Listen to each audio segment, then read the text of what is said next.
commentateur sportif. Vous êtes connu pour être la voix du Tour de France, mais pas que. Le Tour de France, et vous, c'est une grande histoire d'amour, une histoire de 40 ans, je crois. Mais vous n'êtes pas jaloux, vous avez aussi commenté, et vous commentez toujours, d'autres compétitions cyclistes. Oui, j'ai commenté le Tour de France de 1974 à 2014, mais en parallèle, je commentais, je continue de le faire. D'ailleurs, le calendrier français, notamment Denain, où je viens depuis une trentaine d'années, les 4 jours de Dunkerque, où je viens depuis 40 ans maintenant. Donc, il y a une vraie fidélité, parce que mon métier me permet à la fois de rencontrer des organisateurs et de lier des liens affectifs avec eux. Alors justement, parlons-en. Denain, c'est ici que nous avons la chance de vous rencontrer, dans ce magnifique théâtre, l'un des plus beaux de la région, que dis-je, l'un des plus beaux de France, le plus beau théâtre à la Vénitienne au nord de Paris. Je ne sais pas si vous le saviez. Et donc, je pense que vous serez d'accord avec moi, Daniel, pour dire que le Valenciennois, c'est aussi le théâtre de plein de beaux exploits cyclistes. Voilà, absolument. Là, on est dans un lieu idyllique, comme vous venez de le dire, et puis c'est à la fois toute l'histoire de la France, l'histoire des mines, les exploits également sur les routes du Tour de France. Moi, je me souviens que du côté de Denain, le Tour avait été arrêté parce que on allait à Fontaine-au-Pire et il y avait une manifestation qui avait frappé fort, et il y avait un contre-la-montre par équipe. Il s'était arrêté. Et puis Denain, c'est Robert Minkiewicz, plus anciennement c'est Jean Stablinski, qui a été champion du monde il y a 60 ans. Et puis c'est le Grand Prix de Denain qui existe depuis 1959. Et surprenant, c'est que si Jean Stablinski a été champion du monde, le premier vainqueur du Grand Prix de Denain fut son rival au championnat du monde. C'était un Irlandais, Seamus Elliott, qui avait gagné l'épreuve en 1959. C'est vrai que c'est tout simplement la vie sportive, la vie industrielle, et puis la vie locale. C'est un poumon et c'est un cœur. Justement, on va en parler, Daniel, et vous m'offrez une transition, mais alors parfaite, parce que j'allais vous dire, on dit de vous aussi que vous êtes l'encyclopédie vivante de la caravane. Et là, vous venez de nous en faire une démonstration pimpante. Si mes sources sont bonnes, on m'a dit aussi que si vous étiez aussi bon, c'est parce que vous aviez toujours avec vous un petit carnet. Voilà, j'ai gardé la méthode de l'école primaire. D'ailleurs, ma vie était tracée. Ma génération passait le certificat d'études primaires, et moi, quand je l'ai passé, c'était raconter le passage du Tour de France dans votre village. Donc j'ai eu la meilleure note, et l'instit nous disait, notre maître d'école, comme on disait à l'époque, si vous voulez retenir, écrivez.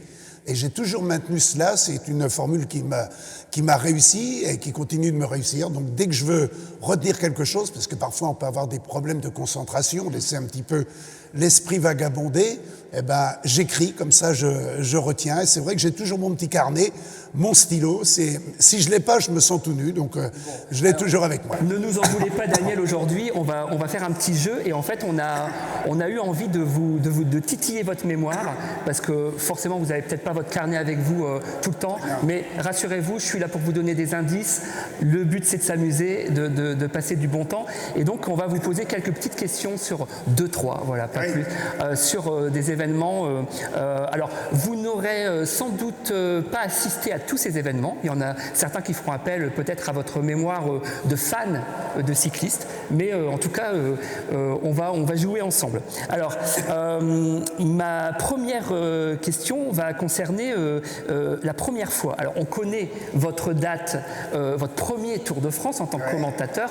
On connaît cette année. Vous avez parlé de 74 tout à l'heure, mais la vraie année où vous avez été commentateur, on va dire officiel, c'est 76. 76. Donc ça, on la connaît. C'est d'ailleurs une année qui est à des années-lumière de la nôtre. Le vol du Concorde, la mort de Malraux, et puis de mémoire aussi, vous avez commenté une étape à bord d'une coccinelle. Voilà. Donc c'est vraiment quelque chose de très lointain. Moi, la première question que je voudrais vous poser, c'est si vous vous souvenez, si vous pouvez, si vous êtes capable de nous donner la date du tout premier Tour de France. La date exacte, l'année, oui. L'année 1903. Exact. Oui. Bravo, Daniel. Bravo, Daniel. 1903, c'est effectivement la date de ce premier Tour de France.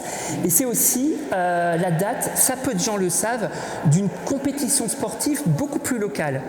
vous savez, une autre course cycliste. Oui, il y en avait une autre. C'est pas Paris-Brest, c'est pas... Presque.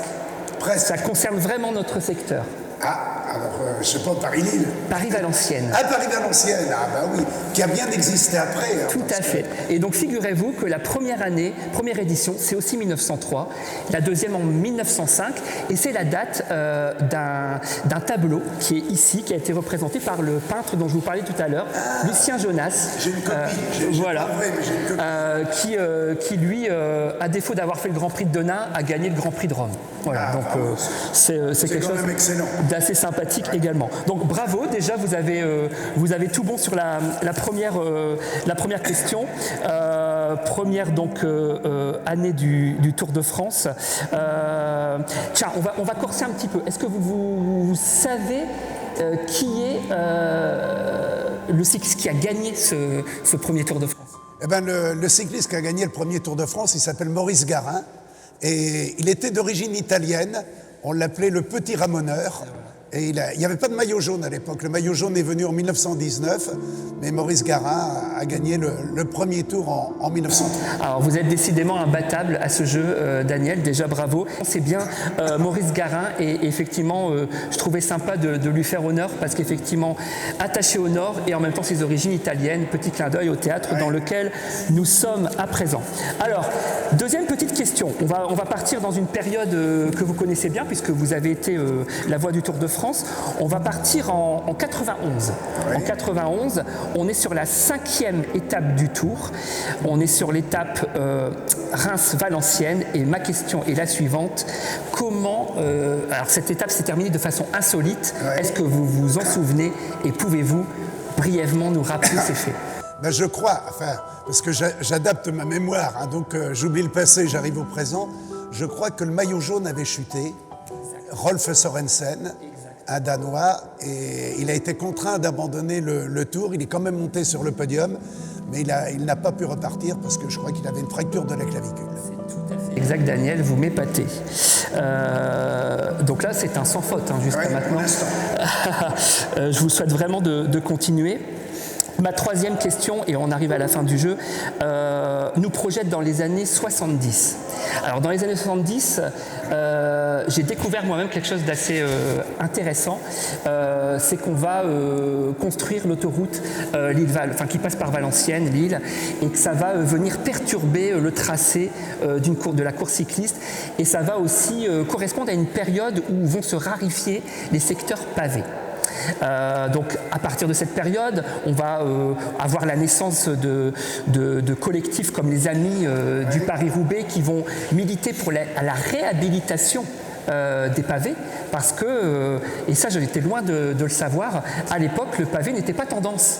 Pas tendance du tout.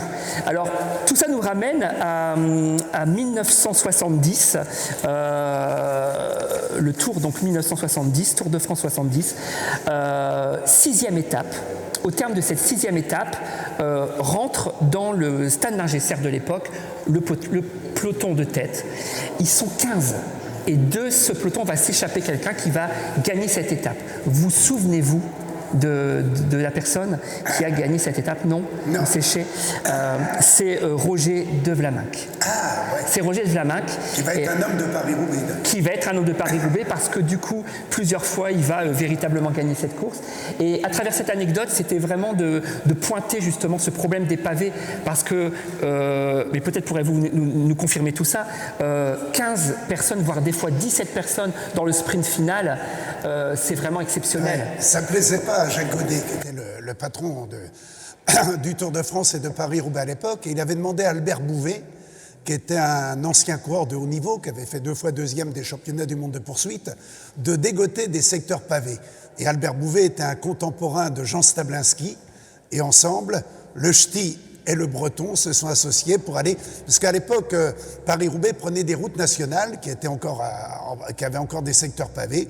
Et c'est Albert Bouvet et Jean Stablinski qui sont allés à la découverte des secteurs pavés que l'on connaît aujourd'hui et qui ont donné en quelque sorte un nouveau souffle à Paris-Roubaix, une sorte de second départ. Et c'était la volonté de Jacques Godet qui a été évidemment bien orchestrée et bien mise en scène par Albert Bouvet et Jean Stablinski. Voilà, bah écoutez, merci beaucoup Daniel, merci d'avoir pris ce temps et d'avoir osé jouer avec nous. Mais en tout cas, c'était un plaisir. Vous êtes à la hauteur de votre réputation. Merci beaucoup. Merci. Bonne soirée.